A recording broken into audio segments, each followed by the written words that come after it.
sahabat-sahabat semua, kita hari ini ketemu lagi dan tentu di dalam suasana yang juga sedikit berbeda. Saya di sekeliling saya ini water dan juga in a very fresh air karena berada di tengah taman yang cukup bagus untuk kita releasing stres tentunya.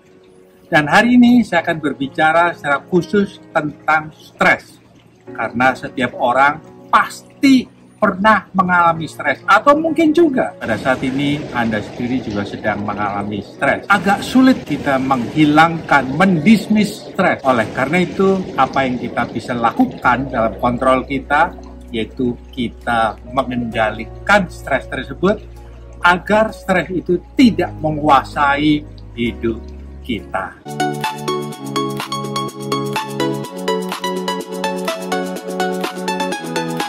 Tahukah Anda bahwa WHO mengadakan satu riset dan ternyata di dunia ini 1 dari 4 orang mengalami gangguan mental sebagai akibat dari stres. Dan di Indonesia secara spesifik ternyata Kemenkes juga memiliki satu data bahwa sekitar 80% karyawan di Indonesia mereka juga mengalami stres karena tekanan hidup, beban kerja yang berlebih, dan juga keadaan finansial di setiap orang atau setiap keluarga. Stres bukan hanya merupakan satu pikiran atau perasaan yang membuat kita tidak nyaman, tetapi jika hal itu dibiarkan terus dan berlarut lama, maka akan berpengaruh pada mental kita dan kesehatan kita. Oleh karena itu, penting sekali mengendalikannya agar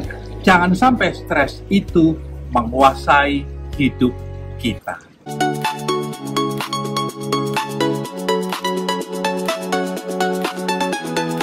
Nah, apa bahayanya jika stres itu terus-menerus menguasai hidup seseorang? Yang pertama, imunitas atau imun tubuh kita akan turun. Studi dari Harvard membuktikan bahwa stres yang berkepanjangan dan kronis akan dapat mengurangi sel darah putih, sehingga membuat kita mudah sakit karena imun tubuh kita turun. Hal kedua, akan mudah sekali menimbulkan penyakit darah tinggi dan jantung karena hormon kortisol yang semakin hari semakin terus bertambah akibat stres dapat memicu peradangan pembuluh darah.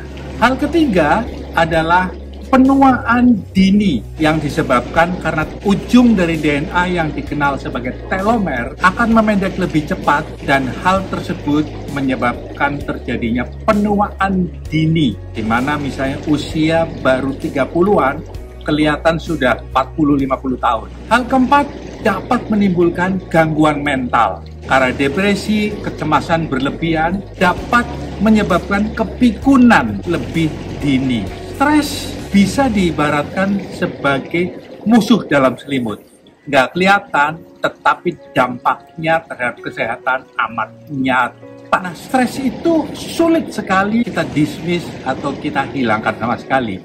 Tapi kita dapat memanagenya atau mengelolanya agar tidak menguasai pikiran kita.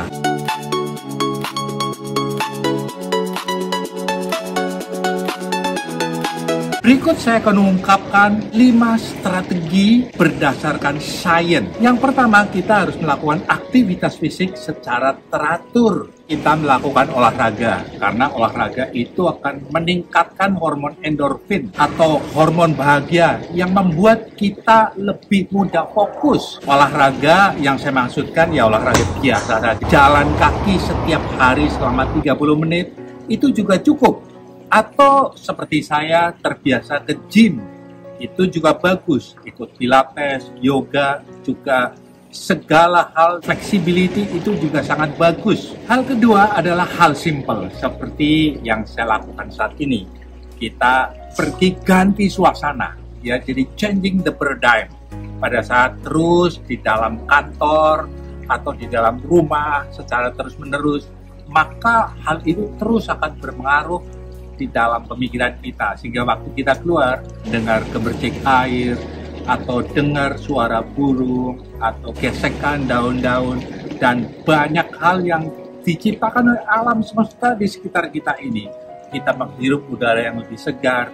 Hal itu terbukti dapat releasing stres. Hal ketiga adalah kita latihan pernafasan, atau orang mengenalnya sekarang mindfulness. Studi dari Harvard membuktikan meditasi rutin dapat menurunkan hormon kortisol. Latihan napas yang dimaksud adalah ya seperti simpel aja, kita tarik nafas dalam-dalam, tahan agak lama, dikeluarkan kembali, terus seperti itu. Ternyata dari riset itu dapat mengurangi stres. Hal keempat adalah kita menggunakan logika berpikir kita. Coba sadarkan, misalnya, hey Gandhi, kamu stres, pikir terus, memang persoalan lu akan selesai.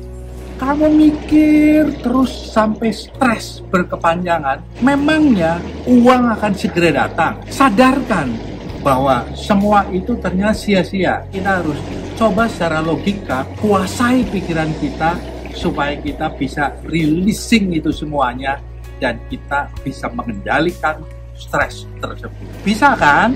Hal kelima atau yang terakhir yang sering kali dilakukan oleh banyak orang, yaitu kita curhat. Dalam hal ini kita ketemu dengan orang lain, dan biasanya pada saat kita cerita saja ada orang yang mendengar, dan pada itu sebagian seperti ini sudah rilis, walaupun problemnya tidak terselesaikan, tapi paling tidak bisa rilis. Tetapi kita harus hati-hati pada saat kita memilih teman curhat untuk mendengar, sebab kalau kita salah memilih teman, maka hal itu bisa justru itu menjadi breaking news kemana-mana, dan akhirnya akan menimbulkan problem yang lainnya. UCLA di Los Angeles mengadakan satu riset. Pada saat kita menceritakan persoalan kita dengan teman, maka 30% hormon kortisol itu akan bisa turun potensi. Ingatlah, stres yang berkepanjangan potensi mengganggu kesehatan Anda karena Anda tidak bisa tidur. Dan pada saat orang tidak bisa tidur, pada umumnya tidak menyelesaikan stresnya, tetapi minum obat tidur. Ya, sekali dua kali katakanlah oke. Faktanya orang yang meminum obat tidur akan ketagihan. Yaitu pada saat kita tidak minum obat tidur, ya nggak bisa tidur. Itu artinya ketagihan. Sedangkan untuk mencapai level kesehatan, maka harus bisa tidur 6 jam sampai 7 jam setiap malam.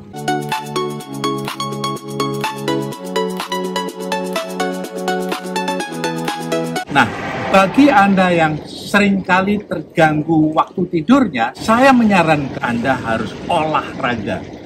Percaya sama saya, pada saat Anda habis olahraga, malamnya tidur akan lebih nyenyak. Dan yang lebih mantap lagi adalah kita berdoa. Serahkan semua hal di dalam pemikiran Anda kepada Tuhan, pencipta langit dan bumi yang memelihara nyawa hidup manusia.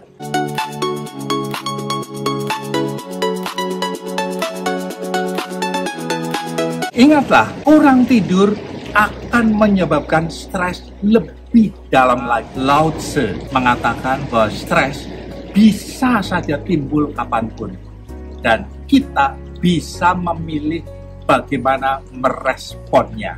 Jika kita tidak mampu mengubah arah angin, maka kita harus menyesuaikan layarnya agar kita bisa menggunakan angin tersebut untuk mengikuti arah.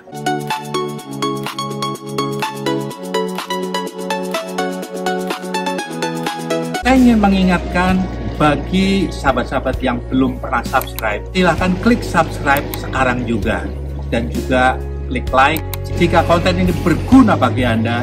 Dan juga silahkan share kemanapun agar video pendek ini juga dapat memberi manfaat lebih luas lagi agar lebih banyak orang tercerahkan. Jika ada pertanyaan, silahkan tulis pertanyaan Anda di kolom komentar. Saya Gandhi Budiman dari GB Empowering. Sampai jumpa.